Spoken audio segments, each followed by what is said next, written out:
नमस्कार दोस्तों, आपको आई नेक्स्ट हिंदी न्यूज़ चैनल पे आपका स्वागत है। देखिए कैसे केशव प्रसाद मौर्य और सीएम योगी के बीच नोक-झोंक चल रही है। प्रयागराज की समीक्षा बैठक में नहीं पहुंचे। बीजेपी के प्रदेश अध्यक्ष भूपेंद्र चौधरी मुरादाबाद मंडल की बैठक से दूर रहे और लखनऊ मंडल की समीक्षा बैठक में भी नहीं पहुंचे। कहा जा रहा है कि इन सभी बैठकों में सीएम योगी ने विधायकों, मंत्रियों, एमएलसी और दूसरे जनप्रतिनिधियों के मन को टटोला। आखिर वो क्या सोच रहे हैं? वैसे आपको बता दें कि दिल्ली में पीएम मोदी के साथ बैठक के दौरान यूपी बीजेपी के अध्यक्ष भूपेंद्र चौधरी लोकसभा चुनाव 2024 में यूपी के अंदर बीजेपी की हार के कारण भी गिरा चुके। सूत्रों की माने तो भूपेंद्र चौधरी ने पीएम मोदी से कहा कि प्रशासन की मनमानी से हारे मतलब सरकार पर सवाल, कहा पेपर लीक और ओल्ड पेंशन मुद्दा मतलब नीतियों पर सवाल, कहा कुर्मी और मौर्य जाति का समर्थन कम हुआ मतलब संगठन पर सवाल, बताया कि अपने वोट बैंक पर मायावती की कमजोर पकड़ का कारण मतलब इत्तेफाक, कहा कि पार्टी के नेताओं के बीच मतभेद मतलब समन्वय पर सवाल, कहा कि टिकट बंटवारे में जल्दबाजी हुई मतलब संगठन पर सवाल। विपक्ष ने एक नेगेटिव एजेंडा सेट करके लोगों को गुमराह करने का काम किया और उसी का ही परिणाम। लेकिन धीरे धीरे प्रदेश की जनता सारे विषयों को समझ रही है और मोदी जी के प्रति सबका विश्वास है। यूपी में अफसरशाही हावी होने के लग रहे आरोप सरकार पर लगाए गए, लेकिन फैसला दिल्ली में है। लोकसभा में यूपी की हार का भी और बीजेपी की अंदरूनी राज का भी। इसलिए सीएम योगी ने जो होमवर्क किया है उसमें कहा जा रहा है कि पीएम मोदी अमित शाह और जेपी नड्डा से यूपी के नतीजों पर अपनी बात रखेंगे।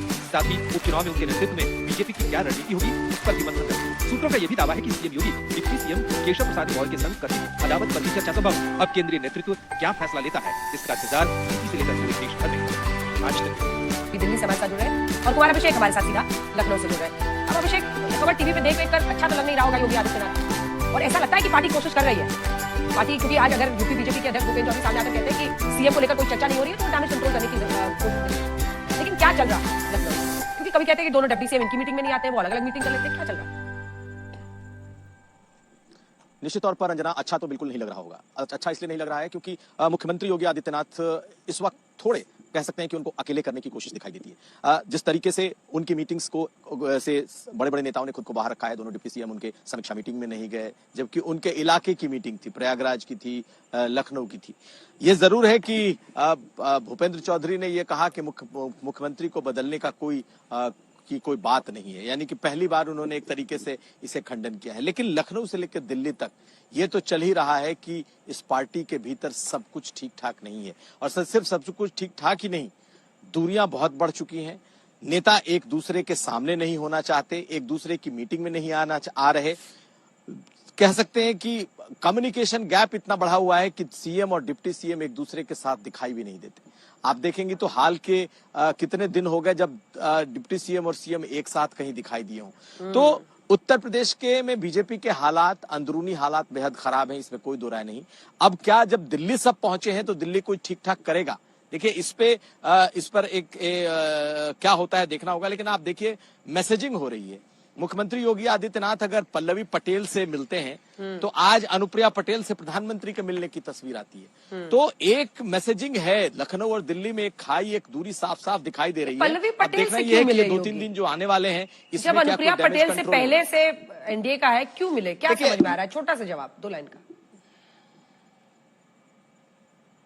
बिल्कुल, देखिए पल्लवी पटेल कहीं ना कहीं मुख्यमंत्री योगी आदित्यनाथ की करीबी हैं, लेकिन वो समाजवादी पार्टी के साथ हैं टेक्निकली। हाँ। ऐसे में योगी आदित्यनाथ या उनके गुट को लगता है कि पल्लवी पटेल पोटेंशियल बीजेपी की अलाई है, लेकिन अच्छा, जो दिल्ली है वो अनुप्रिया पटेल के साथ है।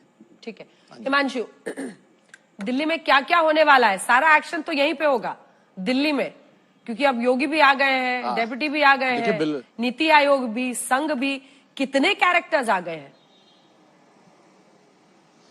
देखिए मुझे लगता है जितने कैरेक्टर होने चाहिए थे वो सब दिल्ली में हैं। सरसंघचालक मोहन भागवत दिल्ली में है, प्रधानमंत्री नरेंद्र मोदी दिल्ली में है, गृह मंत्री अमित शाह, जेपी नड्डा दिल्ली में है। और अब देखना यह है कि ये जो 2 बैठकें हैं, चाहे नीति आयोग की गवर्निंग काउंसिल की बैठक हो या बीजेपी के जो रूल स्टेट है यानी बीजेपी शासित राज्यों के मुख्यमंत्री उप मुख्यमंत्री की 2 दिवसीय बैठक है जो कल शाम से शुरू होगी और परसों दोपहर तक चलेगी। ये बैठकें तो एक रूटीन बैठक है, लेकिन सवाल यह है कि योगी आदित्यनाथ जब दिल्ली हो, उनके दोनों उप मुख्यमंत्री दिल्ली हो, उनके संगठन मंत्री दिल्ली हो, तो अब क्या बीजेपी और संघ के नेताओं के साथ 1-to-1 बैठकें होंगी? क्योंकि उत्तर प्रदेश में अब तक जो देखने को मिला है ना अंजना, 4 जून को जब नतीजा है उसके बाद से हर नेता अपनी अपनी ढपली और अपना अपना राग अलाप रहा है। और अब इसको सही करने की जरूरत है। और इस बात का संज्ञान प्रधानमंत्री नरेंद्र मोदी ने तब लिया जब भूपेंद्र चौधरी दिल्ली आए, उन्होंने मुलाकात की जेपी नड्डा से और फिर प्रधानमंत्री मिले। फिर प्रधानमंत्री से मिलने के बाद गृह मंत्री अमित शाह पीएम से मिलते हैं और फिर भूपेंद्र चौधरी से मिलते हैं। आप सोचिए क्रमशः, आप जो बात अभिषेक कह रहे थे कि पल्लवी पटेल जो है वो योगी आदित्यनाथ से मिलती हैं और दूसरी तरफ अनुप्रिया पटेल का फोटो आता है प्रधानमंत्री के साथ, उसको समझिए कौन है जो है अनुप्रिया पटेल की बहन जो है पल्लवी पटेल, उन्होंने केशव प्रसाद मौर्य को हराया है। जब उप मुख्यमंत्री और मुख्यमंत्री के बीच में बातचीत ना हो और उसमें पल्लवी पटेल जिन्होंने केशव प्रसाद मौर्य को सिराथू से चुनाव हरा दिया हो 7,000 वोटों से, आप सोचिए कि किस तरीके से जो है तलवारें खिंची हुई हैं। बस खिंच चुकी है, चलेंगी नहीं चलेंगी ये तय जो है संघ और भारतीय जनता पार्टी के आला कमान को करना है। हाँ, और चूंकि पल्लवी पटेल से योगी का मिलना इस लड़ाई और खींचतान के बीच में अपने आप में बहुत बड़ा संकेत है, लेकिन यहाँ पर अनुप्रिया पटेल पीएम से मिलती है। देखिए अब कल एक्शन पैक्ड दिन रहेगा यूपी के मद्देनजर। बहुत धन्यवाद आप दोनों का हमारे साथ इस खबर पर जुड़ने के लिए। सीएम योगी दिल्ली में है, अगले 2 दिन 27-28 जुलाई दिल्ली में ही रहेंगे। यूपी बीजेपी के अंदर क्या चल रहा है देश देख रहा है, विपक्ष उस पर वार कर रहा है, सवार हो रहा है। सूत्रों की माने तो सीएम योगी अगले 2 दिन में 4 बड़ी मीटिंग्स कर रहे हैं। प्रधानमंत्री मोदी के साथ भी उनकी मुलाकात की चर्चा है। कहा जा रहा है सीएम योगी दिल्ली बहुत तगड़े होमवर्क के साथ आए हैं। दिल्ली आने से पहले 100 से ज्यादा विधायकों से मिले हैं, एक पॉइंट पर नोट तैयार कर चुके हैं। आपको बता दें कि बीते दिनों में सीएम योगी ने यूपी में जितनी बैठकें की है उसमें दोनों डेप्यूटी सीएम केशव प्रसाद मौर्य, ब्रजेश पाठक नदारत रहे। तो कई बैठकों में यूपी बीजेपी के अध्यक्ष भूपेंद्र चौधरी ने भी हिस्सा नहीं लिया। क्या अब अगले 2 दिनों में यूपी बीजेपी पर केंद्रीय नेतृत्व कोई बड़ा फैसला सुना देगा? स्पेशल रिपोर्ट देखिए।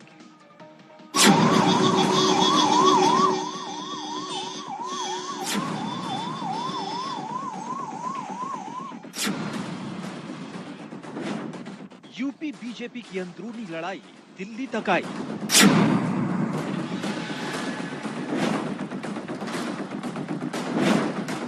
दिल्ली में होगा यूपी बीजेपी की अंतरकलह का फैसला।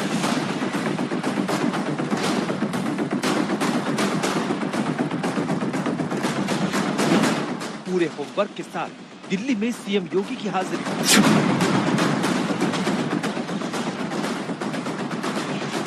पीएम मोदी और सीएम योगी की मीटिंग में क्या बात होगी? दिल्ली में सीएम योगी कौन-कौन सी बातें रखने वाले हैं? 14 जुलाई दिन रविवार लखनऊ में बीजेपी कार्यकारिणी की बैठक। संगठन सरकार से बड़ा है।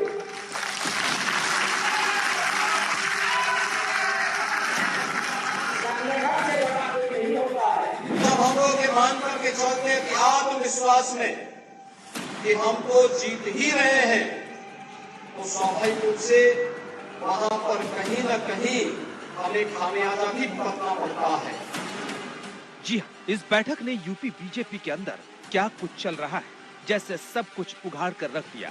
बैठक थी लोकसभा चुनाव में यूपी के अंदर